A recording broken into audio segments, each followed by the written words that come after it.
ఉన్నావు రేవంత్ రెడ్డి, నువ్వు ముఖ్యమంత్రి స్థాయిలో ఉండి ఒక్క రోజన్న తన పాలనలో 2.5 ఏళ్లలో ప్రజలకు జరిగిన మేలేందో ఒకసారి ఆత్మపరిశీలన చేసుకున్నావా? నువ్వు ఒకసారి ఆత్మపరిశీలన చేసుకో. కేసీఆర్ గారి పేరు పలకకుండా రేవంత్ రెడ్డి మాట్లాడలేకపోతుండు. ఇది రాజకీయంగా దివాలా కోరుతనం, అన్ని అబద్ధాలే. ఇప్పుడు ఉదాహరణకు నిన్న నల్లగొండ మిర్యాలగూడలో మాట్లాడుతూ బీఆర్ఎస్ పాలనలో ఎస్ఎల్బీసీ ప్రాజెక్టు 1 కిలోమీటర్ కూడా తవ్వలేదు అన్నాడు. తట్టెడు మట్టి కూడా ఎత్తలేదు అని మాట్లాడి నిన్న.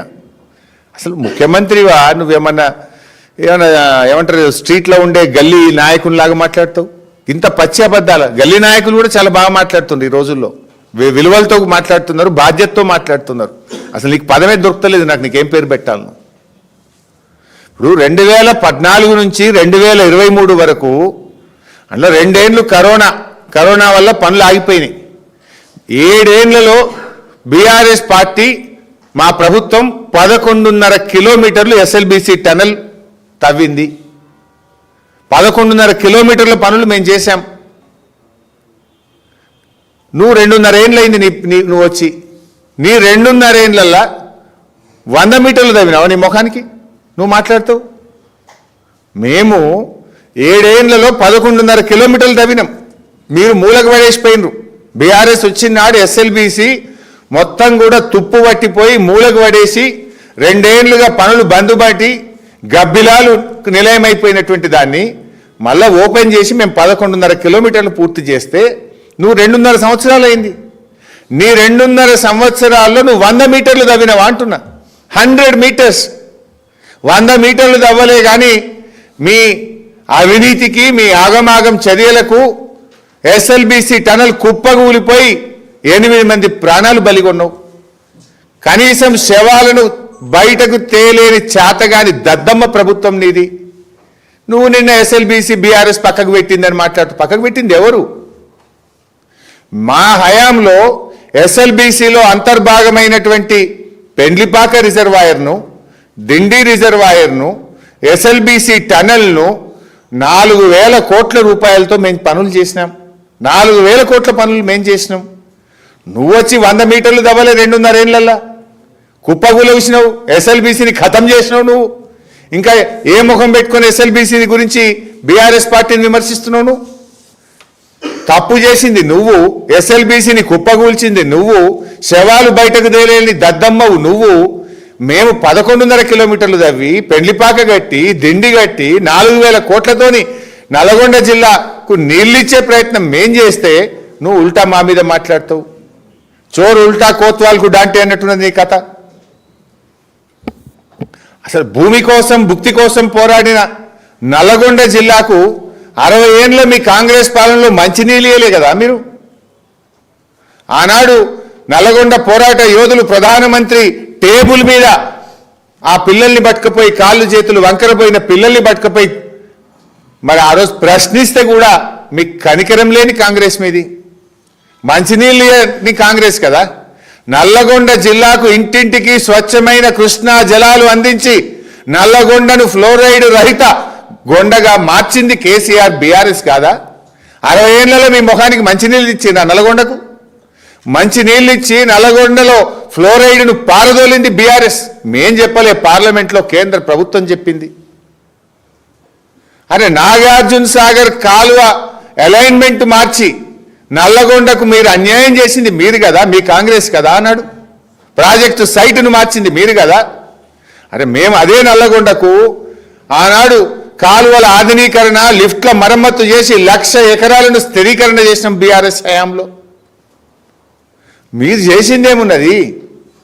నల్లగొండకు 3 మెడికల్ కాలేజీలు ఇచ్చిండ్రు కేసీఆర్.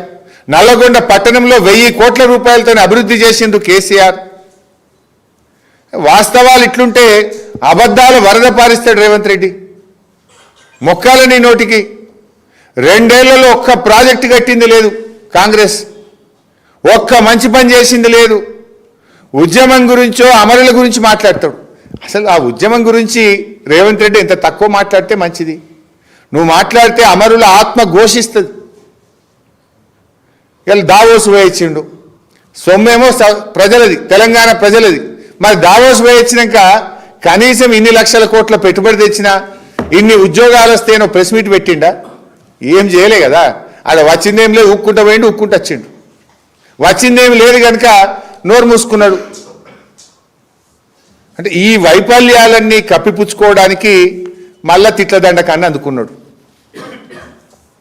మొన్న కూడా మీరు చూసిండ్రు, వచ్చుడే మొన్న మీటింగ్ పోయిండు. పాపం పెద్ద ఆయన వారు తెలంగాణ ఉద్యమంలో కూడా చాలా క్రియాశీలకంగా ఉన్నారు. జస్టిస్ సుదర్శన్ రెడ్డి గారు, we have a great respect. Sudarshan Reddy గారికి అవార్డు, వారు అవార్డు తీసుకున్న పెద్దలు సుదర్శన్ రెడ్డి గారు స్పీచ్ ఇచ్చింది. హేట్ స్పీచ్, రాజకీయాల్లో ఇది మంచిది కాదు అని హేట్ స్పీచ్ మీద ఆయన హితబోధ చేసిండు. రేవంత్ రెడ్డికి పక్కన కూర్చోబెట్టి హితబోధ చేసిండు. కానీ అదే వేదిక మీద రేవంత్ రెడ్డి గారు తన అసలు స్వభావాన్ని తన మాటలతో బయటపెట్టుకున్నాడు. హేట్ స్పీచ్ ఉపన్యాసం కూడా ముగియకుండానే, సుదర్శన్ రెడ్డి గారు మాటలు ముగియకుండానే రేవంత్ రెడ్డి తన హేట్ స్పీచ్కు మళ్ళీ లైవ్ డెమో ఇచ్చేసిండు అక్కడనే. అంటే మనిషి మారడు, ఇది కుక్కతోక వంకర, ఇది కుక్కతోక వంకర. అరే ఆయన పెద్ద మనిషి హేట్ స్పీచ్ వద్దని అవార్డు గ్రహీత, నువ్వు అవార్డు ఇచ్చిన పెద్ద మనిషి నీకు బుద్ధి చెప్తుంటే కనీసం ఆ డయాస్ మీద నన్న సంస్కారంతో మాట్లాడాల్సిన విజ్ఞత లేకపోయా నీకు. గాడ కూడా మళ్ళీ సంస్కారం కోల్పోతుంది. ఏమనుకుంటాడు ఆ పెద్ద మనిషి అని సోయి కూడా లేపాయా నీకు. హార్వర్డ్ పోయినా ఈయన, అంతరిక్షం పోయినా ఈయన మాట తీరు మారదిగా. ఈయన వికృత చర్యలు చేష్టలు మారాయి. ఇప్పుడు విషయం సింపుల్ బైసాబ్, ఇవాళ రాష్ట్ర ప్రజలకు కూడా అర్థమైపోయింది. స్కాములు బయట పెడితే డైవర్షన్, మీరు పెట్టిన స్కీములేవి అని నిలదీస్తే డైవర్షన్, ఎన్నికల హామీలు ఎందుకు అమలు కావడం లేదు అని ప్రశ్నిస్తే డైవర్షన్. ప్రతిసారి డైవర్షన్ రాజకీయాలు చేస్తూ ప్రజల దృష్టి మళ్లిస్తానని అనుకుంటుండు రేవంత్ రెడ్డి. కానీ అది ప్రతిసారి జరగదు. ప్రజలు మనకంటే తెలివైన వాళ్ళు. ఒకసారి డైవర్షన్ చేస్తావేమో, 2 సార్లు చేస్తావేమో, కానీ నువ్వు ప్రతిసారి డైవర్షన్ రాజకీయాలు చేస్తా అంటే ప్రజలు నిన్నే ముఖ్యమంత్రి పదవి నుంచి డైవర్షన్ చేస్తారు బిడ్డ, జాగ్రత్త అని చెప్పి నేను హెచ్చరిస్తా ఉన్నా. ఇలా బూతులతో పాలన సాగదని, డైవర్షన్లతోని తన వైఫల్యాలు కప్పిపుచ్చుకోలేనని రేవంత్ రెడ్డి గారు ఎంత తొందరగా గ్రహిస్తే అంత మంచిది. ఇప్పుడు బైసాబ్ మేము గత కొద్ది రోజులుగా ఈయన స్కామ్లు బయట పెడతా ఉన్నాం.